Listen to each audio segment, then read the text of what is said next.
Welcome, curio weirdos. So, of course, we're taking a journey through a psychological disorder called narcissism.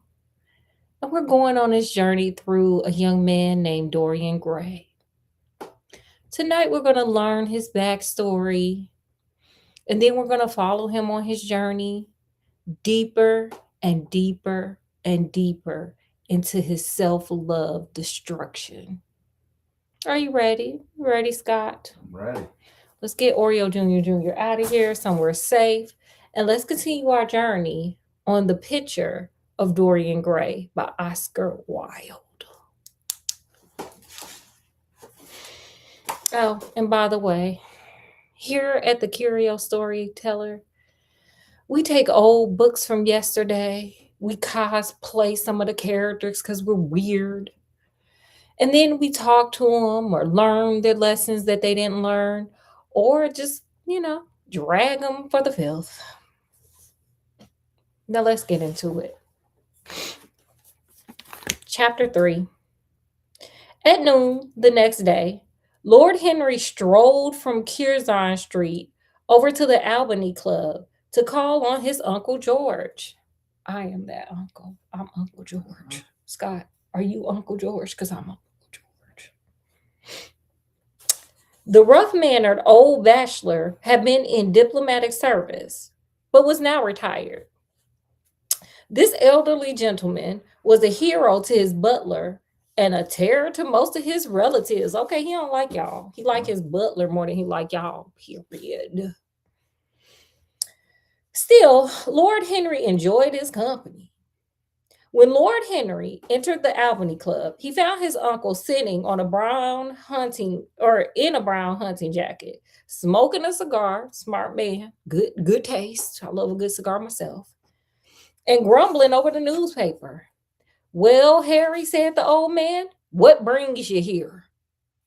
That's not the accent he would have had because this is a British tale, but look, if it's in you, bring it out, period. Southern came out. Sorry, back to the book, y'all. Though.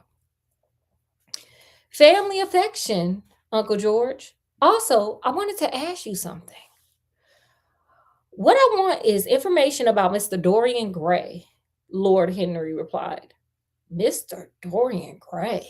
Who is he? Asked Uncle George, knitting his bushy white eyebrows. I'm trying to knit mine, but they too far high up. Y'all know what it looked like. That's what I come to learn. Or rather, I know who he is. He is the last Lord Keslow's grandson. His mother was Lady Margaret Devador, though. I want you to tell me about his mother. What was she like? Who did she marry? Kelso's grandson, echoed the old gentleman. Of course I knew his mother well. She was an extraordinarily beautiful girl and made all the men frantic by running away with a penniless young fellow, a corporal in the army. She had Stockholm syndrome for a broke man, is I guess what this man is saying. Guess so. The poor chap was unalived in a duel a few months after the marriage. There was an ugly story about it. They say Kelso paid some Bulgarian brute to insult his son-in-law in public and then shot him afterwards in a duel. Okay. Okay, men was brave back then. They was serious about these duels. Like I don't know if I could do a duel. Scott, could you do a duel? I don't know. Would y'all be able to do a duel? Like, you know how you stand there, but two people got GUNs, you take 10 paces and then you turn around and whoever's the fastest, survives, I guess. I don't know. Are y'all that brave? Would y'all be that brave? I'm not that brave. But okay, whatever. Here we go. He was a crack shot. The young man never stood a chance. And what happened to his mother, what happened to his wife, Dorian's mother? Asked Lord Henry. He brought his daughter back with him, and I am told she never spoke to him again. The girl unalive too, unalive within a year. She left the son. Wait, how she? Well, you know what? We just gonna keep going. This book is the illustrated classics, which is like a children's book, so they cut out kind of a lot of stuff. So go get the original book; it's real good. But let's keep going. Uncle George went to explain that Dorian's grandfather, Lord Kelso, and his mother had a great deal of money. Okay, they're rich. And that by law, Dorian would inherit the family estate, Selby. Dorian Gray, he said, will one day be a very wealthy man. Thanks for the information. I always like to know everything about my new friends, smiled Lord Henry. After exchanging pleasantries, Uncle George asked his nephew where he was lunching. At Aunt Agatha's house, both myself and Mr. Gray. He is her latest protege. Uncle George growled approvingly and rang the bell for his servant. Okay, you know the one he liked more than he liked his family. You know that servant. Anyway, he bid his nephew goodbye. Lord Henry walked into Burlington Street and turned his steps in the direction of Berkeley Square. So that was the story of Dorian Gray's parents. Lord Henry was stirred by the romance and tragedy, sir. In this book, this is real life. This is not Romeo and Juliet, sir. This is not a good thing. Like, what? Anyway, a beautiful woman had risked everything for a mad passion. A few wild weeks of happiness cut short by a treacherous crime. A poor woman endured months of agony, and then her child is born.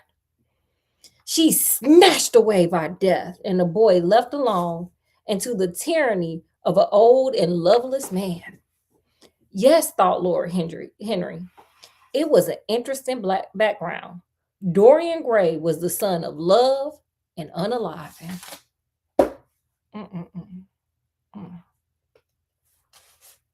One month later, Dorian Gray was sitting in the antique chair in the library of Lord Henry's house in Mayfair, a wealthy section of London. It was the charming room of an educated gentleman. Lord Henry had placed yellow tulips in large blue china jars and on the mantelpiece. Solid oak bookcases set against the wall. We need those. Bring those back. Sorry.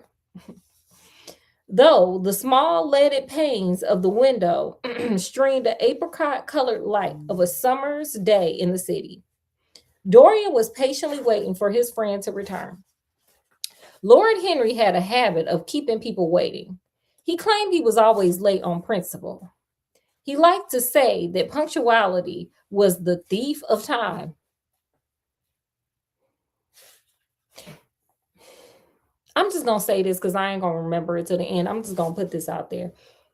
Dorian Gray, get a new friend. Your friend, Lord Henry, while he might have a bunch of money, sir, that don't mean he right. Okay, Lord Henry be teaching you the wrong stuff. Like, who says lines like, oh, punctuality is the thief of time? Or here's another famous one. Y'all ready for this one? What did he say yesterday? Vanity is not admiring people's outer appearance. Like, what,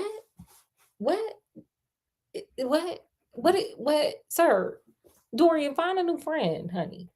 There's more people than this. Anyway, sorry, small rant. Back to the book. He liked to say that, it was another one of his sayings that meant to show how different he was from most people. Girl, no. Sorry, I'm late, Dorian. I was looking for a piece of old fabric in Windsor Street and had to bargain for hours. These people know the price of everything and the value of nothing, Lord Henry sighed. Your wife stopped by for a while I was here, Dorian told him. Lord Henry and his wife, a rather flighty, overdressed woman, led very separate lives. Yeah, she don't feel like hearing that foolishness. Lord Henry's contempt for marriage was well known. What? This is a contradictory man, by the way. Never marry a woman with blonde hair, stated Lord Henry firmly. Because they're so sentimental, he answered, adjusting his tie. My advice to you is never marry at all. Don't worry, Dorian laughed. I won't marry. I'm too much in love. What? Okay. That is one of your sayings, Harry. He blushed. And I'm putting it into practice. Her name is Sybil Vane, and she is an actress and a genius. Tell me about your genius, Lord Henry prodded. How long have you known her? Dorian was very excited. He said that Lord Henry was responsible for his happiness, that his eccentric friend had filled him with the desire to know life. Okay. So Dorian searched all over London for new experiences. Oh, this is good. He went everywhere to fashionable museums and grimy back streets looking for adventure. Okay, you're going to get some adventure. Sometimes in them grimy alleys are more adventure than what you want.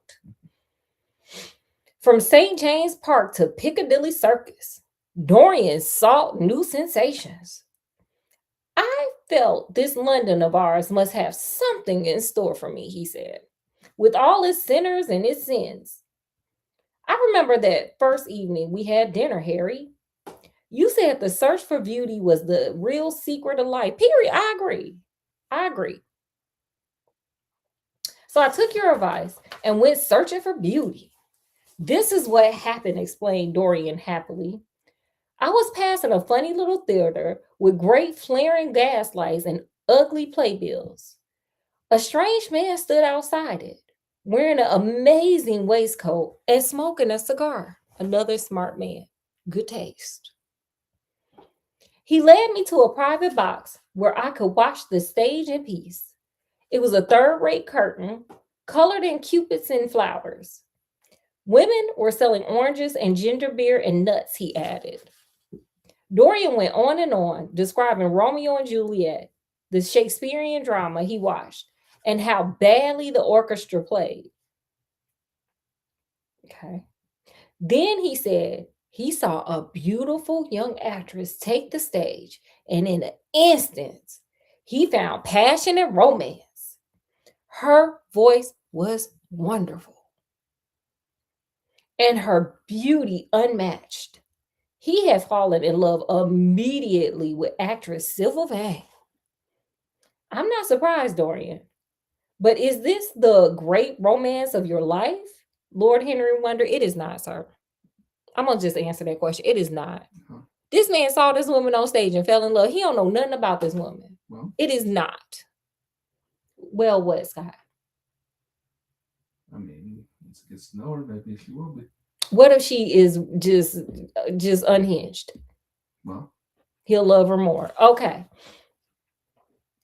You will always be loved and you will always be in love. A great passion is the privilege of people who have nothing to do. I'm not even commenting. He said, his eyes twinkling. Still, I am curious. How did you meet her? It happened the third night I went to the theater, replied Dorian. I ran into that man again. He turned out to be Sybil's manager. He had some connection with the theater, but insists that the critics hated him. I had thrown Sybil flowers one night, and she looked up at me. The old man noticed and decided to introduce me to her. I'm so glad he did. What is your actress like? Said Lord Henry. She is 17 years old, with dark brown hair, violet eyes, and sweet, sweet lips.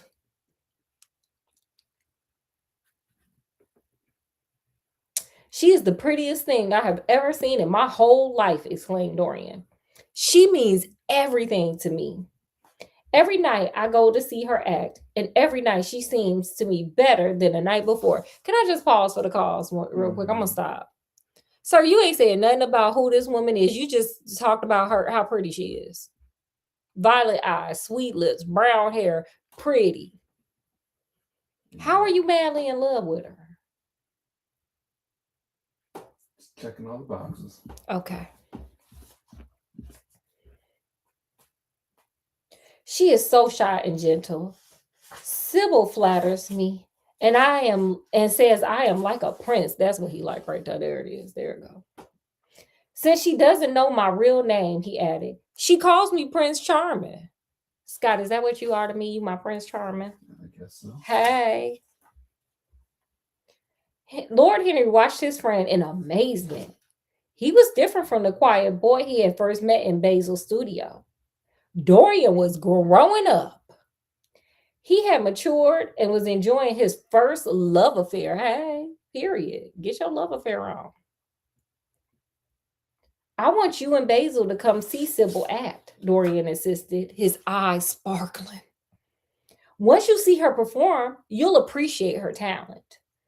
I intend to rent a proper West End theater and introduce her to all the important critics. He's serious about this girl. He said, oh, I like it and I want it. I'm going to buy it. I will make my beloved Sybil a star. Lord Henry paused to take Dorian's story. Let me see. Today is Tuesday. Let's meet tomorrow in Bristol at 8 o'clock. I'll bring Basil with me. Not 8, Henry, or Harry, sorry, Harry. Let's meet at 6. We must be at the theater before the curtain rises. Now, I must go. Goodbye for now. As he listened to Dorian's words, Lord Henry was conscious, and the thought brought a gleam to his brown eyes that it was through certain words of his that Dorian Gray had fallen in love with this girl. To a large extent, he had encouraged Dorian's romantic nature. Sometimes books had a great influence. Sometimes it is a person. Lord Henry realized that he had had a great influence on the character and charm of Dorian Gray. Okay, sir, keep that energy. Keep that energy all the way to the end of this book. But who was this mystery woman who had captured Dorian's heart? Yeah, who is she? Intrigued by Sybil Vane, Lord Henry longed to meet her. The two friends parted and agreed to watch Sybil perform the following night. Later, Lord Henry sat by himself thinking about Dorian's newfound passion. So you ain't got nothing else to do?